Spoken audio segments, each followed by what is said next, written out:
Welcome back, Momentous Building family. Today we're going to talk about construction allowances in your next project, going through what they actually are, what is an example of it, how do they actually work, and why they're used in construction.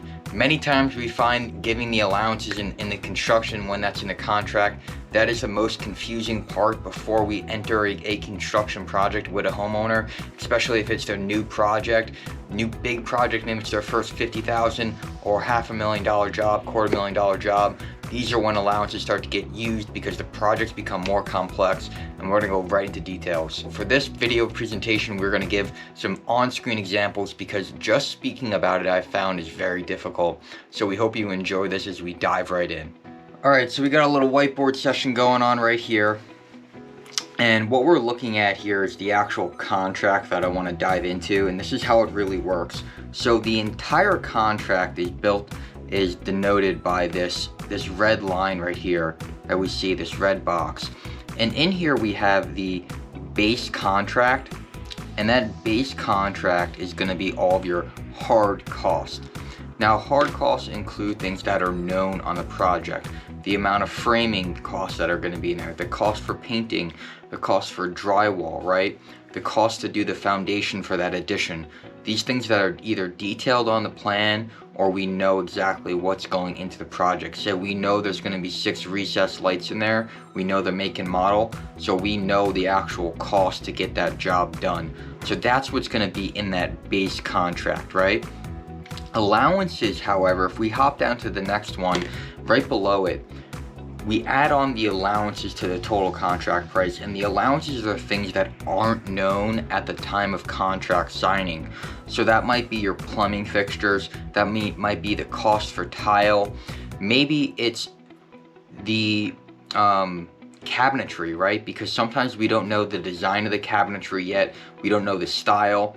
So what we do in that case is we actually add in a value, right? So we say, hey, listen, we're gonna do 9 feet of cabinets right here, and the contractor is supposed to, this is now when you get into a really good contractor, they're supposed to provide a cost of something realistic to provide. So all their costs they provide should be to actually get something without going above it, right? And depending on the homeowner's choices, they'll either get credited and debited. So if the base contract is $100,000, right? And then the allowances, you have $20,000 in allowances. When you get down to here, the total contract price is the base contract plus the allowances, and then you are gonna get this $120,000 contract, right? Now that is what you're gonna sign on day one. And that's really what we're looking at when we start the project.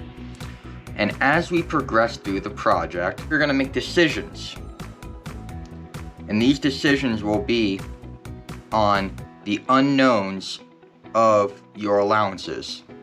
And during those decisions, when you pick out the paint, you pick out the type of cabinet doors you want, you pick out how big the cabinets are going to be, the style or the inlay or the overlay, right? And then you're going to actually cement that price in, and it might be $18,000, right? So now you have your base contract of $100,000, and then you have your $18,000 of allowances. And what you're gonna have to, what you will get by your contractor is you will actually get a $2,000 credit. This will be in the form of a change order. Okay, so then that's gonna adjust that new price down to $118,000 when you finish the end of the project, and that's what you get. So I want to recap this. Now that you guys have the whole understanding, let's go back to the beginning and actually answer the question, what is an allowance? An allowance is money set aside for unknown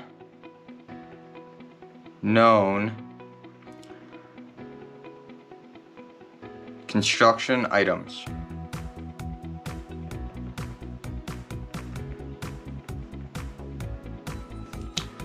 And this is caused,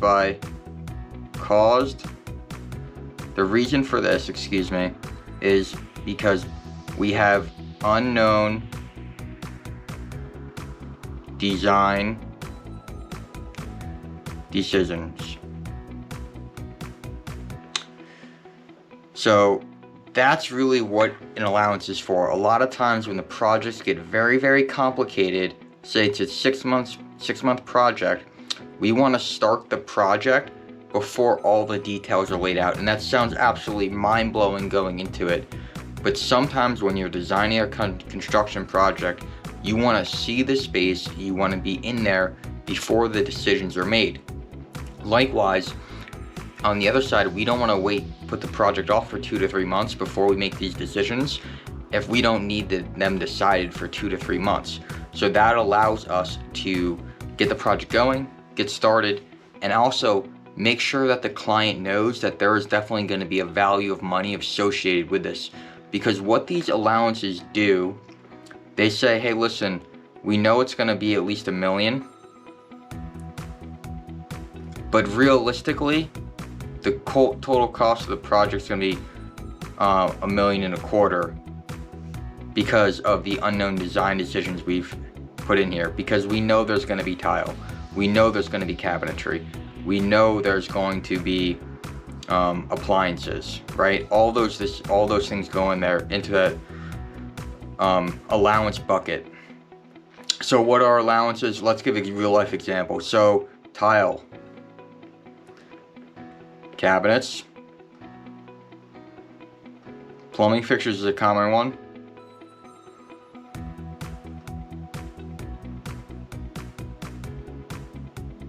Could even be for windows, if we don't know the exact window design.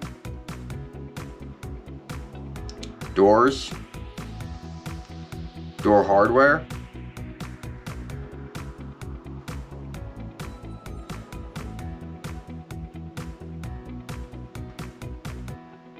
excuse my handwriting, that's why I'm a contractor and engineer. I'm not a literary expert. So it's very understandable that, hey, listen, if this project's going to be 8 months, when we sign contracts a year before the actual finish date of the project, we don't know what exactly door handle we want put on that house yet.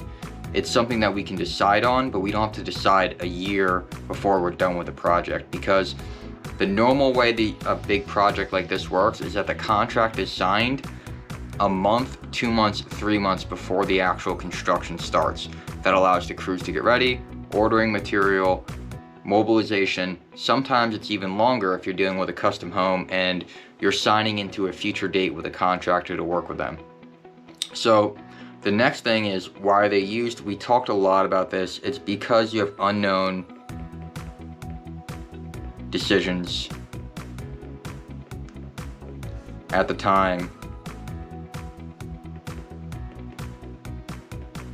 of contract signing.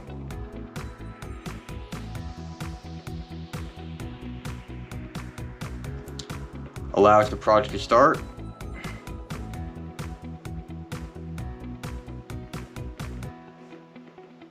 Is number 2. And then the reason why, another reason why we do allowances is so that decisions can be made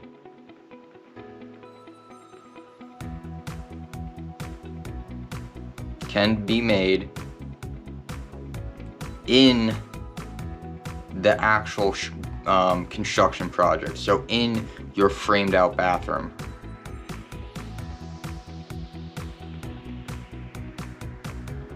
You know, sometimes when you're picking out tile, it's a lot easier to make that decision when you have some samples on the floor and you're actually in your bathroom.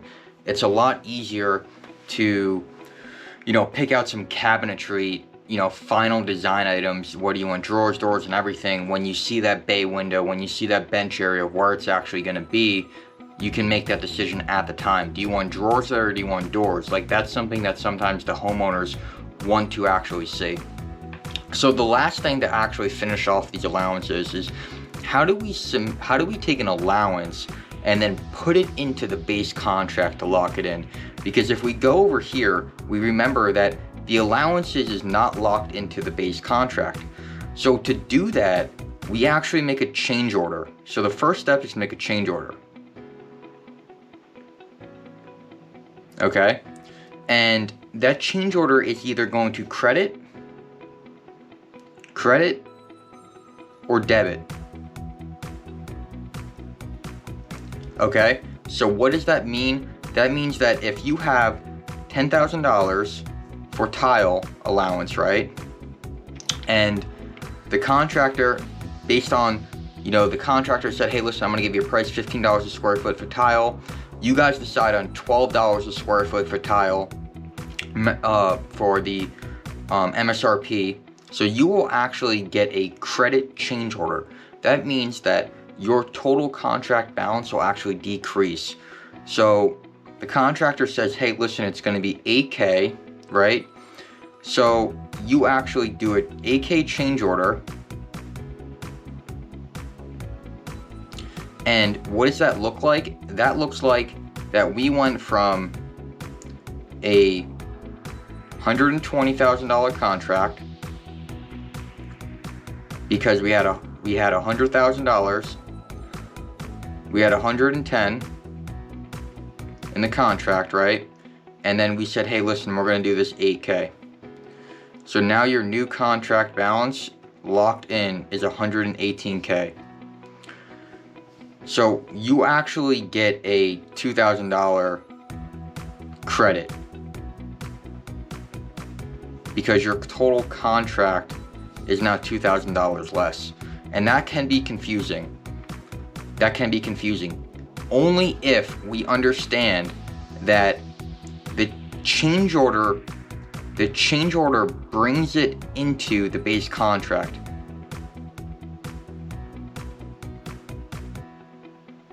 That's why when we go over here, we see the allowances are in a different bucket. They're in a different bucket than the actual base contract. So guys, that's really how it works, is that allowances are in a different, just to recap, allowances are in a different bucket than the actual base contract. But when you put the whole contract together, the contract is consisted of allowances and the base contract, and that's how you get your total contract price. Now going through the project, you're going to use change orders, whether it's going to be credited or debited, meaning that you're either going to get a total contract reduction or a total contract increase based on the decisions that the client makes during the time of the project. That change order locks it into the base contract, and now it can't be changed. And that's going to change the total contract price. And as you go through the project, you're going to reduce your allowances via change orders, the total amount, and it's going to become the total base contract, and you're going to cement in your total contract price. Hey guys, I know that was a little bit confusing. If you have any comments or questions, please put them in the comments below. We really love to help out and clear up anything you have around allowances. It can be confusing getting into this. Please give us a like, share, and subscribe. As always, this is Patrick Robertson at Momentous Building, and we'll catch you guys on the next one.